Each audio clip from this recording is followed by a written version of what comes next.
Hello hi friends எல்லோரும் நல்லா இருக்கீங்களா? அதாவது நம்ம வாழ்க்கைங்கிறது என்னங்க சொல்லுங்கள் பார்ப்போம். கல்யாணம் பண்ணுறோம், கல்யாணம் பண்ணிட்டு வரோம். அடுத்தது வந்துட்டு நம்மளுக்கு மாமனார் இருப்பாங்க, மாமியார் இருப்பாங்க, நாத்தனார் இருப்பாங்க, கொழுந்தனார் இருப்பாங்க. அவங்களையெல்லாமா எதிர்பார்த்துட்டு நாம் அந்த வீட்டுக்கு போகிறோம்? சொல்லுங்கள் பார்க்கலாம். எத்தனை பேர் நம்மளோட உறவாக நம்மளுக்கு இருப்பாங்கன்னு நினச்சிக்கிட்டா நாம் லைஃப்பில் கால் எடுத்து வைக்கிறோம்? அதெல்லாம் இல்லைங்க. நம்ம கல்யாணம் பண்ணிட்டு போனால் நாம் அந்த குடும்பத்தோட வாரிசை சுமக்கிறோம். சரிங்களா?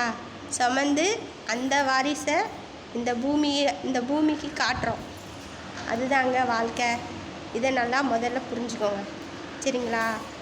ஏதோ கல்யாணம் பண்ணிட்டு வந்தோம், ஏதோ புருஷனோட ஜாலியாக இருக்கோம், மாமனாரோட ஜாலியாக இருக்கோம், கொழுந்தனாரோட ஜாலியாக பேசுகிறோம், நாத்தனாரோட ஜாலியாக பேசுகிறோம். அதெல்லாம் வாழ்க்கை கிடையாது.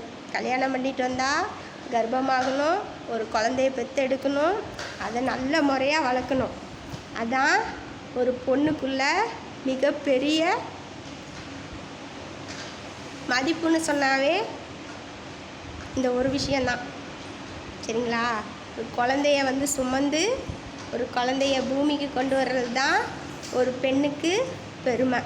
இதை முதல்ல நல்லா புரிஞ்சுக்கோங்க. நான் சொன்ன கருத்து உங்களுக்கு பிடிச்சிருக்கோம். என்னோடய கருத்தை ஷேர் பண்ணுங்கள், மெயினாக சப்ஸ்கிரைப் பண்ணுங்கள்.